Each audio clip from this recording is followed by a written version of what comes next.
yung kapahayagan, the revelation, it will really come to pass. Yet, yes, it may tarry, medyo matagal, 2022, di ba, 23, 24, o 25 na, 3 years, pero mangyayari at mangyayari po yan. When we say coincidence na ba, nagkataon lang ba, hindi po. Sa harap ng Ama, lahat po yan may spiritual implication, lahat po nangyayari.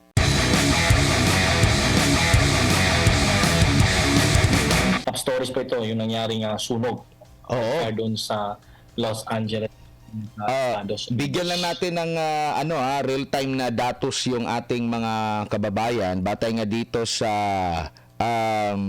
information na natatanggap natin. No, nag-umpisa ito Tuesday last week, mga halos isang linggo na itong nagaganap na wildfire dyan sa Amerika. At ito, kanina 16 yung nabanggit ko. Sa pinaka-update ngayon, 24 na po ang bilang ng mga namatay. 12,000 structures ang sinira, nilamon po ng apoy.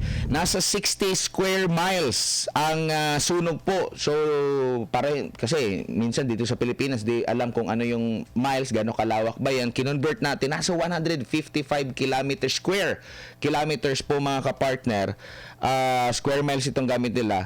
Nasa 155 square kilometers po ang nasunog at kinain po ng apoy at nasa 150,000 na mga tao sa Los Angeles County alone ang inilikas po mga kapartners. Nakita nyo, walang pinili yung apoy, mayaman ka man, mahirap ka man, pero mostly daw, mga mayaman, mga milyonaryo, bilyonaryo, personalidad, mga nasa Hollywood, ang mga nakatira dyan, hindi po pinili nila ang kanila pong tutupukin. Lahat po ng mga kanilang madadaanan ay kinain po ng apoy talaga mga kapartners. No? At nabanggit nga ito, maaari mo bang maikwento, partner Carlo, itong nakita ni Pastor Apollo Sikibuloy way back 2022 pa, 2 years ago na nakita niya na nasusunog ang Amerika.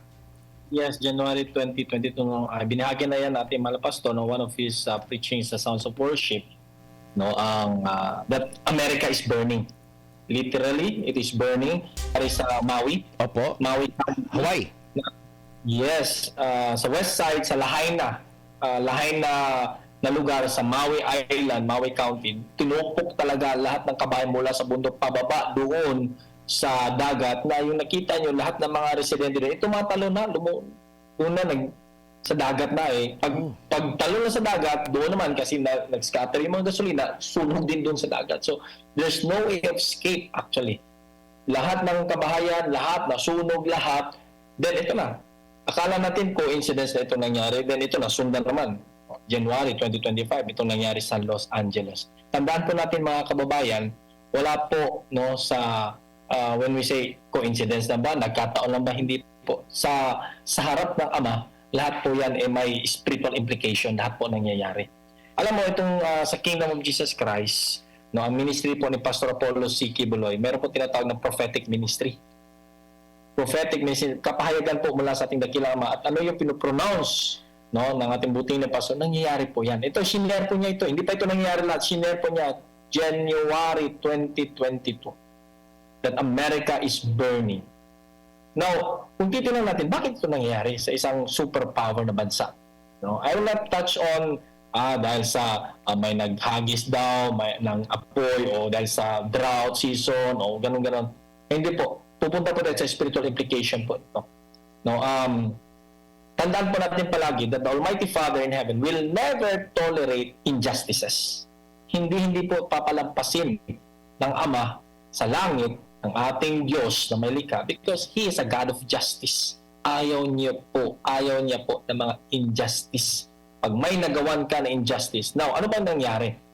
Now, a brief background po mga kababayan. Bakit na nangyari itong 2018 case dito sa Hawaii? Sa Hawaii, na na-dismiss, 2020 na-dismiss naman siya after 2 years. Ano bang nangyari? Ano bang background nito? Mga kababayan, alam ko some of the cases nasa korte naman yan, and I will not talk about the merits of the case, pero a little background lang. Kasi dito sa kingdom, puro pagtitiwala kasi once you become a kingdom citizen, puro pagtitiwala. Pastor will never ever check your background. Basta gusto mo maglingkod sa Ama. gusto mong mag-serve as full-time miracle workers or kingdom miracle members. Now, may isang pamilya po dito eh. May isang pamilya na pinagkatiwalaan, actually pinagkatiwalaan na malaking pagtitiwala. May mga access sila no sa lahat ng pagtitiwala. Once pastor will trust you, he will really trust you. Now, along the way, corrupt pala itong pamilyang ito. Very corrupt. Corrupt to the bone.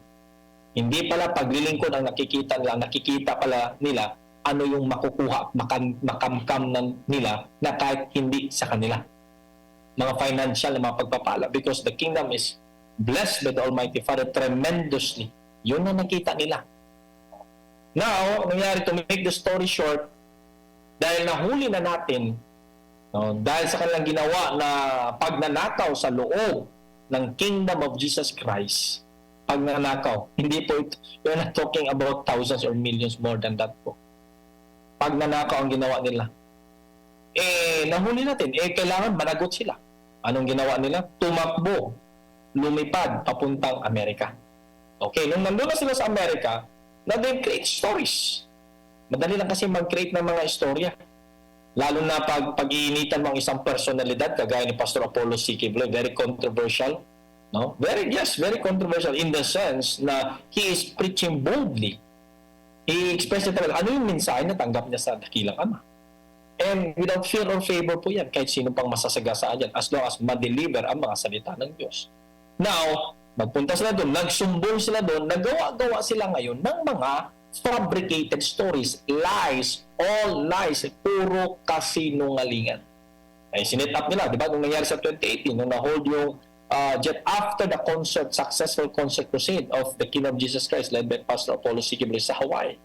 Di ba? Going back to Davao, sa base po, sa New Jerusalem, sa central headquarters, doon na-stop. I don't know. To make the story short, alam naman natin, anong gusto nila ipalabas?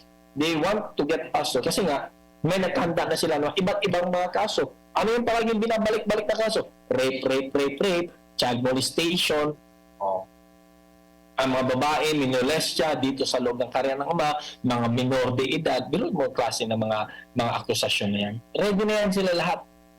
Ready na ginawa nila. At ang kasalanan ng Amerika, nakinig, and they never verify kung totoo ba ang sinasabi ng mga nagsusumbong na mga ito. At they never verify who is Pastor Apollo C. Quibloy, what is this Kingdom of Jesus Christ all about, na 90s pa, na-establish ang gawain sa Amerika. Okay, i-explain ko lang po. Once you started a work in America, yung mga pinagbintangan na kinukuha daw natin ang pera ng Amerika, hindi po, tayo pa po yung tumutulong. When we had our concert crusades, no, series of concert crusades po yan, different states po yan. Wala pong bayan free yan. Sinusundok pa po. We rented vans, malaki mga sasakyan, pupunta tayo sa mga hotel, nirentahan sa mga hotel, no? Lahat yan, prepared yan lahat, no? Para lang ma-preach ang mensahe sa mga salita ng Ama. Libre po yan, hatid sundo, may pagkain pa lahat. May kinilita ba tayong bayad? Wala. Aside from that, tinutulungan po natin ang mga less fortunate sa bansang Amerika. That doesn't mean that America, first world country, wala pong mahirap. Marami din pong mahirap doon, naghihirap doon. Kaya nga, we conducted then feeding programs, gift givings, in Hawaii alone, no? Doon po tayo nang galing. Naglilinis po tayo doon. We adopted highways. No? Nag-aruga po tayo doon ng mga kabataan. Lahat yan ginawa for free po. Kasi yun po ang turo sa atin. Galing po sa mga salita ng Ama.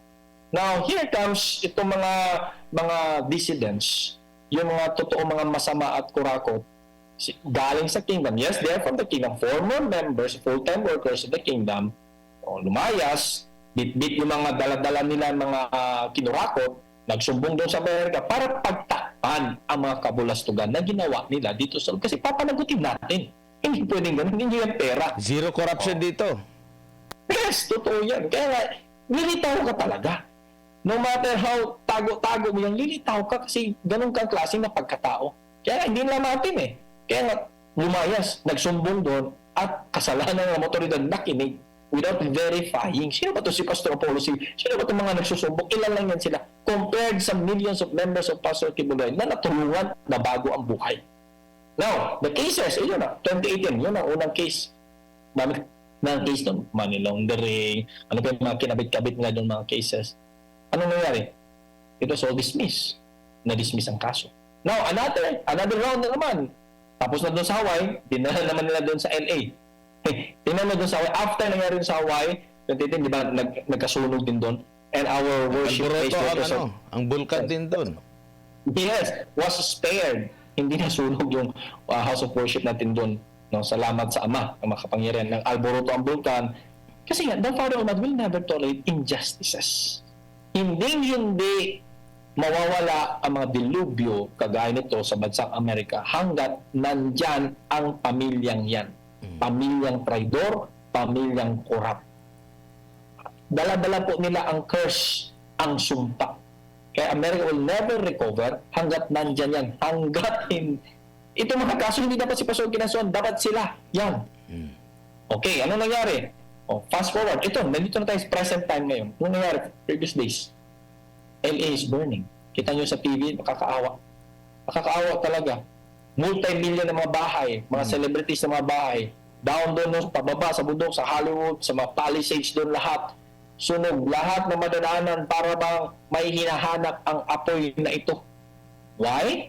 Because the Almighty Father will never tolerate injustices. Lahat po na ginawa ng mga injustices at dyan po kinupkup sa bansang po. Pinakinggan, kinupkup sa bansang iyan. And they projected pastor as if pastor is the most number one criminal of the whole world. Na rapist, binabalik-balik na, rapist, same script ang ginamit na dyan, dinala naman dito sa Pilipinas. Nakita nyo? Same lang. Ilan ba nagreklamo? Isa. Nakita nyo yung mga kababayan? This is an eye-opening, no? Sa mga nanunungkulan po dyan. There is a God in heaven. Nakita po yan ng dakilang Ama, ng dakilang Diyos. Na lahat ng kanilang pag-aalipusta, lahat ng kanilang mga false accusation, mga persecutions, all the fabricated lies, may kabayaran po yan. May kabayaran. And I know, this family, they know, deep inside their heart, sila ang dahilan bakit nagkaganyan, kung saan silang na lugar ngayon. Nakita niyo yan, mga kababayan? Kaya, dito sa kaharian ng Ama, nakita niyo, nagpapakumbaba po tayo dito. Kahit ano pong sinasabi niya, they go legal, may legal battle po. Hinaharap po yan, hindi po yan tinatakbuhan. Pero sa mata ng Diyos na nakakita nitong lahat, you cannot escape from the judgment of the living God. You cannot escape. Tingnan nyo, damay-damay yan. Damay-damay yan. Kasi ang bit-bit ng pamilyang yan ay sumpa. Curse po ang bit-bit ng pamilya. Kahit saan yan nilipat, kahit saan state dyan, ito po yung bit-bit nila because of what they did to an innocent man. Simple na po yan, mga kababayan. Kahit even if we will not talk about Bible, about spiritual things, pag may nagawan ka ng injustice, babalik at babalik yan sa ulong. Ipapatong yan sa ulong. Karma eh. That was our brothers, Indian brothers na pinagmulan. Ito sa atin, judgment po ito. We look at it spiritual as judgment because pinahayag na po yan kay Pastor Apollo C. Kibuloy, January 2022, that America is burning. And the cause of it is this family, the dissident family, the traitors. Once upon a time, kinupkup sa loob ng kaharian ng Ama dahil walang-wala. Tinulungan, binihisan, inaruga, ginawang tao, pinagkatiwalaan. And because of greediness in their heart, naging Judas po sila. Pinagbili po nila ang kingdom, pinagbili po nila si pastor, in exchange of what? Mga material na mga bagay at nakamkam nila dito sa loob ng kaharian ng Ama. Pero hindi po nagtatapos dyan ang lahat. Kapartner Admar, gila namin taga-subaybay. Nakita ng Ama sa langit, malaki po ang Ama. Malaki po ang kanyang mata, nakita po niya. Now, babagsak po itong judgment na ito. Because yung kapahayagan, the revelation, it will really come to pass. Yet, yes, it may tarry, medyo matagal, 2022, di ba, 23, 24, o 25 na, 3 years, pero mangyayari at mangyayari po yan. Tsaka nabanggit mo nga, una doon sa Hawaii, yung injustice Yes. na ginawa nila. After no, nag-alboroto ang bulkan, nagkaroon ng malaking wildfire. Now, ngayon, dito rin sa California, kasi kung matatandaan natin, 2020, nung nilusob din yan, kasi napaniwala nga napaka-gullible ng government authorities ng US, at napaniwala sila na kesyo may mga armas, may mga slaves daw sa loob ng compound ng KOJC. Nagdala pa sila ng mga bus doon sa kanilang search na walang sumakay kasi wala nga mga biktima, wala nga hindi nga totoo yung mga sinasabi nila doon sa California, at doon kung saan din ka galing sa Hawaii, no, kasabay yan. At itong mga lugar na ito, ito yung mga nagkaroon ng kung i-trace ninyo yung mga malaking mga wildfire, kumbaga nakatala sila sa kasaysayan na pinakamalaking wildfire, pinakamalaking pag-aalboroto kasi umabot na sa community, 'di ba? Yeah. Kasi kung hindi yan, kung alam ng mga residente yan, hindi na sila nakatira doon. Kumbaga wala talaga silang alam. Ang ina-expect nila na yung kinatitirikan ng bahay nila ay free mula sa wildfire o di kay free mula doon sa pag-alboroto ng bulkan. Pero nakita ninyo kung gaano kalawak, kalaki, at kahit nga kahit anong gamit nila ng mga equipments nila, ubusan nila ng maraming tubig, hindi kinakaya dahil habang nasusunog, parang hinihipan ang mismong mga apoy at lumalaki, no? First time ito na talagang nilamon itong mga dalawang bansa na ito kung saan nakakumit ng matinding mga injustices, lalo na dito kay Pastor Apollo Sikibuloy. Ito yung mga pangyayari ngayon. Ano ba ang ginawa ni Pastor Apollo Sikibuloy umpisa nung itong dekada 90 na gawain dyan sa KOJC? Nabanggit mo nga, nagrenta ng maraming mga vans, hatid sundo ang mga tao kasi nga ganyan ang ine-extend na love. Gusto ipaliwanag, ipaintindi sa mga tao. Dapat nga magtumulong ang government diyan. Kasi yung spiritual transformation kailangan yan para magkaroon ka ng mga matitinong mga citizen mo. US citizen ka man or ano man, mga residente mo, mga constituents mo, gustuhin mo yan kasi para hindi na sila pasakit sa ulo. Yan yung mga nagiging kriminal. So, kailangan ngang suportahan. Pero kabaliktaran pala ang nangyari, partner Carlo. Yun ang totoo dyan. Pastor Apollo Sikibuloy, ni isang kasamaan, hindi po nagturo sa atin. Puro po kabutihan. Puro talaga. Kaya hindi nagtatagal ang mga masama dito. Kaya umaalis Umalis yung kita yung mga lumayas dito at binabaliktad nila si Pastor, ang mga gawain dito. Paano kami nakasama kay Pastor for 30 years dito na puro kabutihan ang nakita namin? Kami yung number one na makapag-testify. Yung mga lumayas, you should know their records. Bakit sila umalis? Kaya ina-unmask na natin sila. Ina-unmask natin sila sa kanilang pinaggagawa. At ngayon, as what I said, para pagtakpan yung mga kabulastugan, kakurakutan na ginawa niya sa loob ng kaharian dito sa pamamahala ng Kingdom of Jesus Christ, binabaliktad nila para isipin ng tao na biktima sila. Tiyak as victim, hindi po ang biktima po dito si Pastor Apollo Sikibuloy. Kaya legally, inaharap po natin yan lahat. Inaharap po ng Kingdom of Jesus Christ, inaharap po ni Pastor Apollo Sikibuloy. Diba, yung tatlong cases na kasama si Pastor ngayon dyan sa Amerika, na-dismiss na nga. Yung mga major na yung mga major sinabi na, yung mga cash smuggling, yung mga, yung mga human trafficking, lahat yan, because they don't have matibay na ebidensya about that. And dito ngayon, pinapaharap dito sa Pilipinas at hinaharap na naman po natin. Alam mo mga kabayan, I've been here in the kingdom for 30 years now. 30 years. 20 years sa full-time ministry, 10 years pagiging Kingdom Miracle member. Hindi po ako magtagal ng ganito kung isang kasamaan nakita ko dito. Kung may isang pagmalulupit, pagmamalabis, pang-aabuso, bakit pa ako magtagal dito?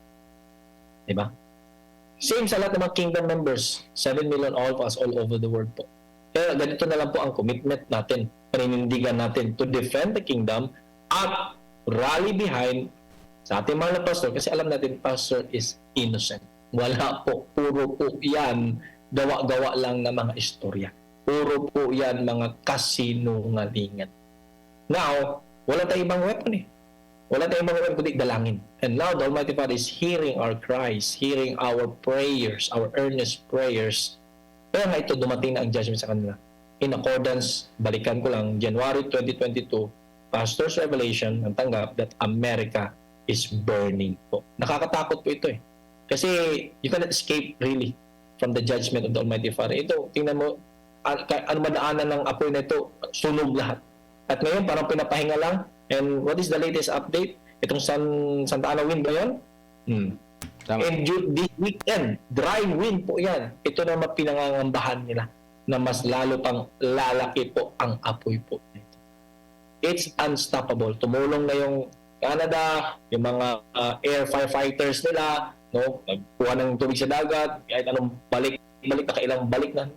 Hindi mo kasi mapigilan ang paghuhukom ng Diyos. Kaya turo dito sa kingdom, alam mo, turo ni Pastor sa atin, huwag ka manglamang ng kapwa. Never mong apakan ang karapatan ng kapwa mo. Never mong gawa ng injustice. Kasi every paggawa mo ng injustice, may ama po sa langit.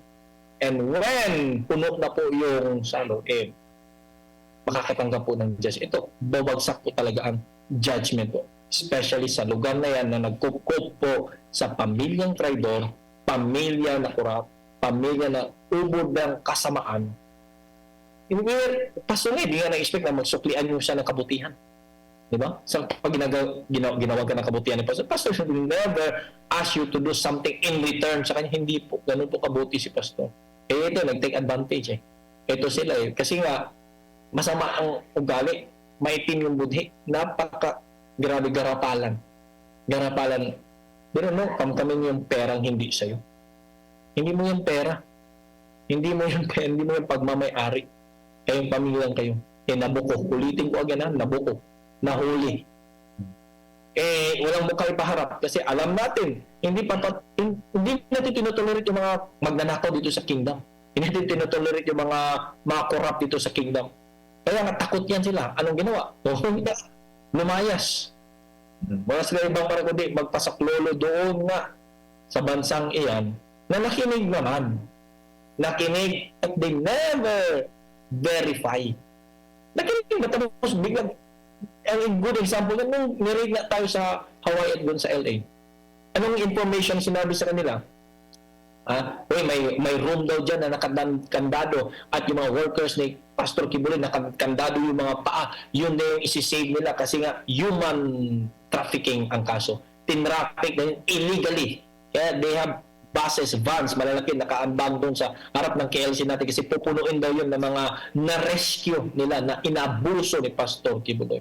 May mga isang bodega daw dyan ng mga baril kasi nga Pastor is training daw ng mga private armies daw, ganun. Kita niyan? And then naniwala ka? Naniwala ka, you are in authority and then dali-dali kang naniwala because of that. Nung pagsalakay, the question is, may nadala ba sila? Ni isa po walang nadala. Bakit? Puro kasinungalingan. Puro kasinungalingan. Bumulaga sila. Wala pala. Ano palang pinagsasabi na? Wala palang naabuso dito. Kahit anong interview kami isa-isa doon, grabe, kulang na lang, ikuan ka, i-persuade ka na, sabihin mo lang na inabuso ka, tutulungan ka namin. Wala lang eh. Hindi inabuso. It is out of our freedom of choice at never mag-impose ang kingdom na against your will because we have the cardinal rule. You can't be forced to do something. Kasi may freedom of choice dito sa loob. Ano pinagsasabi mo walang kalayaan dito? Malaya ka. Gawin mo lahat ng gusto mong gawin dito. Pero may rules po dito. Kung ayaw mo sa rules dito na sinusunod natin, na naayon sa mga kalooban naman, we are free to leave. Kaya nga, anytime, you can leave. Malaki po yung gate. You don't need to escape. You don't need to layas like itong mga pamilyang ito. Kita niyo, mga kababayan. Isa lang po ang mensahe ni Pastor dyan. Pagdating po sa judgment ng Ama, wala pong maka-escape. Dahil sa ginawa nilang injustices sa Kingdom of Jesus Christ at kay Pastor Apollo C. Kibuloy, ang bansang ito na nagkupkop, nakinig, nagkupkop, naniwala sa mga sabi-sabi at kasinungalingan, ito po yung nangyayari sa kanila. America is indeed burning. Dala-dala po nila ang sumpa, dala-dala nila ang curse. At matatapos naman ito, Kabarner Admar, kung ito, isusurrender nila itong pamilyang ito. Na dapat, hindi si Pastor kakasuhan, ito ang kakasuhan. Babalikan tingnan natin. Sa mga coming days, alam natin ang Diyos natin hindi po yan natutulog. Nakikita po natin dahan-dahan po. Yes, the just by the basa may matagal, pero it grinds. Malapit at nangyayari na po. Huli na lang na topic kasi hindi lang din doon sa Amerika nagkaroon ng injustice, no, sa Hawaii at sa California.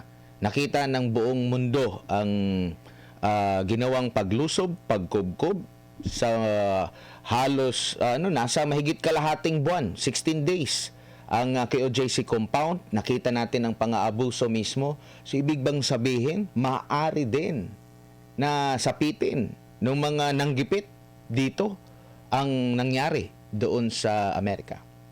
Nakakaawa, kapag we're not praying for their destruction, we're praying for their enlightenment.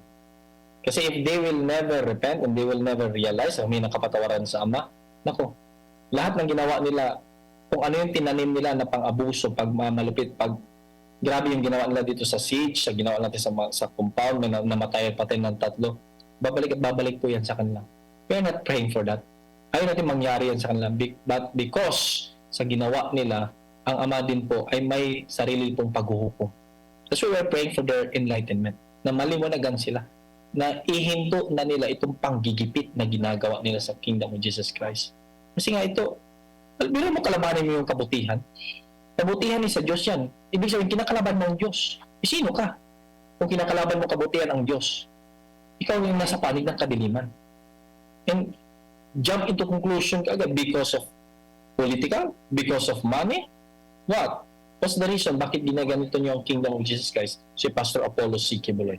Na wala pong ibang ginawa kundi puro kabutihan. Ano? Tingnan niyo yung programa ni Pastor for nation building. Hindi nga siya opisyalis ng gobyerno eh.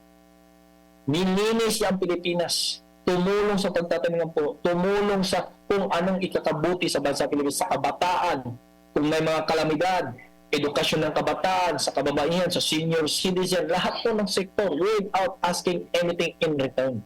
Ganun pa ang puso ni Pastor pagtulong, puro pagtulong. Kasi gusto ni Pastor, aangat tayo, Pilipino. Idagdag ko lang yung SMNI. Yes. Talagang inilaan ng SMNI for nation building at mula sa SMNI, talagang dito rin nagpo-programa si Pastor at yung malaking hakbang natin kontra CPP, NPA, NDF. Di ba? Very obvious eh. Number one, na kinakalaban ni Pastor, kahit tayo kung totoo kang nagmamahal sa Bible, kalaban talaga din yung mga NPA na yan, CPP, NPA, NDF. Very vocal po si Pastor Apollo C. Kaya ito mga NPA na ito, ito mga CPP, NPA, NDF na ito, nagdurugo ang mga puso niyan. Naghihingalo na. At ngayon, tingnan mo, sino, bilang pagganti nila, sino ngayon ang nasa Kongreso, nasa Senado? Sino ngayon ang ginagamit dyan to persecute politically, Pastor? Religiously. Wala nang halos karapatan etong mga rebuilding na ito. So nakita niyo mga kababayan. So, as I said, palaging tinuturo sa amin ni Pastor dito, wag na wag kang gumawa ng injustice sa kapwa mo kasi may paghuhukom na darating sa iyo. Maraming salamat, Partner Carlo, sa mga ibinahagi mong na impormasyon ngayong hapon. Sa ulitin, ingat. Maraming salamat. Si Brother Carlo Katiwil, isa sa mga minister po ng Kingdom of Jesus Christ.